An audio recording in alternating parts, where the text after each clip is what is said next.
Hey, welcome back. In this video, we will discuss about the math object in JavaScript. Okay, so you might be thinking like, hey, what exactly is an object? So we will have a dedicated section for objects inside of our course.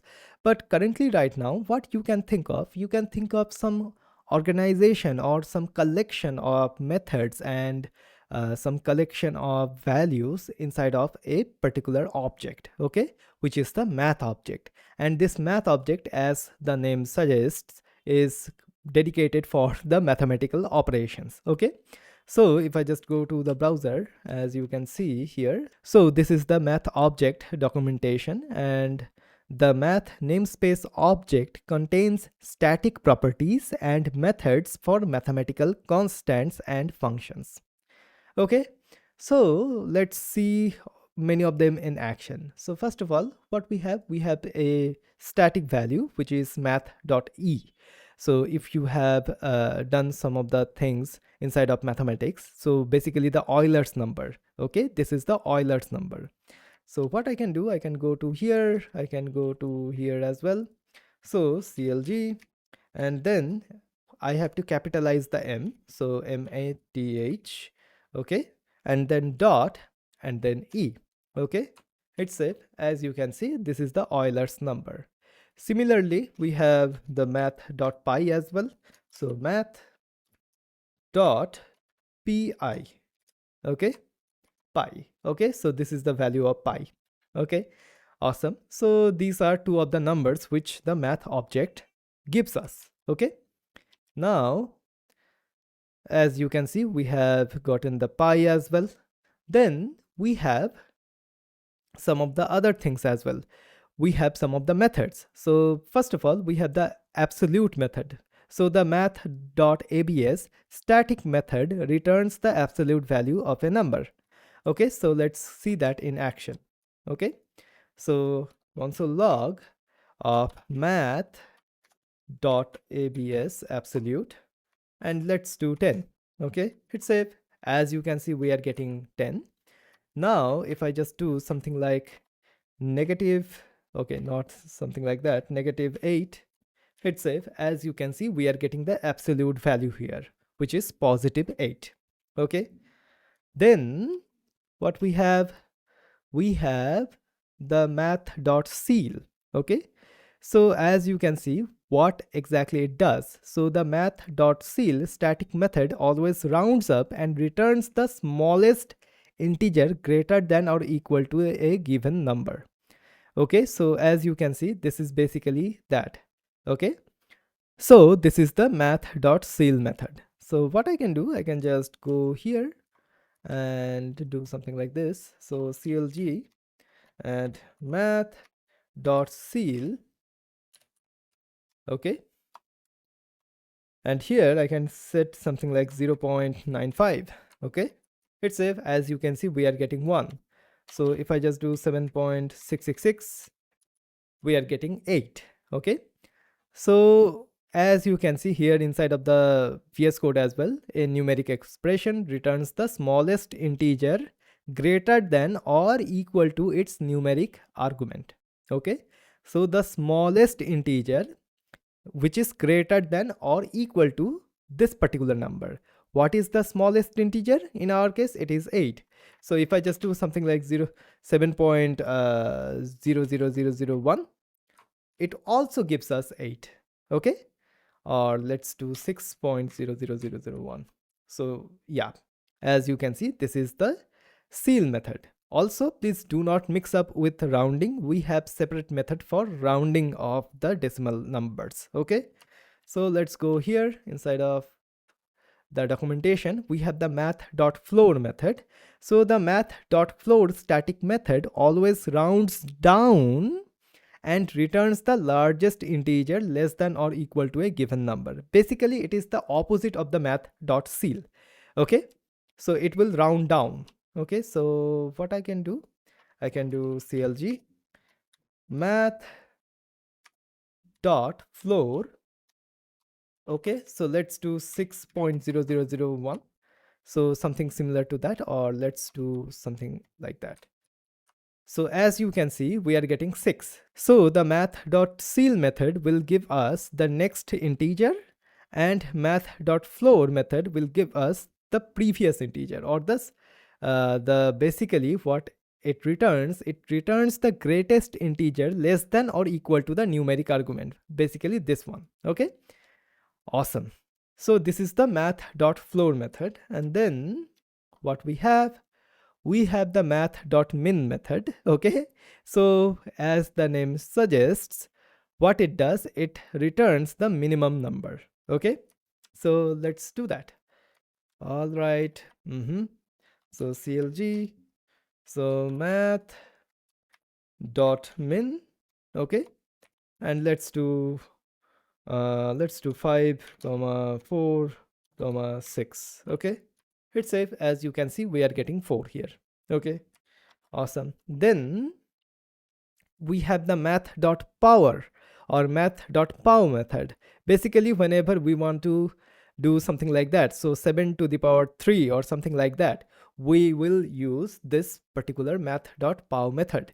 We have seen similar thing with the exponentiation operator, but this is another way to add the powers. Okay, so as you can see, so I can do console log Math.pow,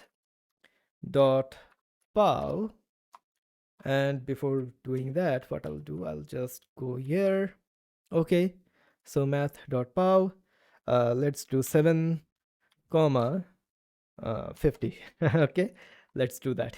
As you can see, we are getting this big number, so let's do something like 5. Okay, we are getting this number. Okay, so as you can see, it says 7 to the power of 5. Okay, and once again, we are having this description here inside of VS Code. Okay, awesome. Then we have the Math.round method. So it will round down the number. Okay, the Math.round static method returns the value of a number rounded to the nearest integer. Okay, so this is the method for rounding the number. So CLG, and once again, what I'll do, I'll just go ahead here. So let's do math, not map, math.round. Okay, so let's do 0.95. Okay, so it is 1. So let's do 0.6 or 0.5. It is also 1. 0.4, it is 0. Or let's do 5.4. It is 5. 5.5, it will be 6. Okay, so it is rounding the number. Okay, the value to be rounded to the nearest integer. So whatever the nearest integer will be, the Math.round will give us that. Okay, awesome. So this is the Math.round method. And then we have the Math.square root method as well. So once again, it is the opposite of the power method. So basically, if I just do something like, if I go here, as you can see, we are getting the Math.square root static method returns the square root of a number. Okay, so let's do something like that. So console log Math.sqrt square root of something like 16. Okay, okay, let's do that. As you can see, we are getting 4. Let's do 25. We are getting 5. Okay, so we are getting the square root of the number. And now one of the most important method is Math.random, and this static method gives us a random number from 0 to 1, but 1 is not included. Okay, so as you can see, the Math.random static method returns a floating point pseudo-random number that's greater than or equal to 0 and less than 1. Okay, so 1 is not included, with approximately uniform distribution over that range, which you can then scale to your desired range. Okay, so let's do that in action. So what I'll do something like CLG Math.random. Okay, hit save.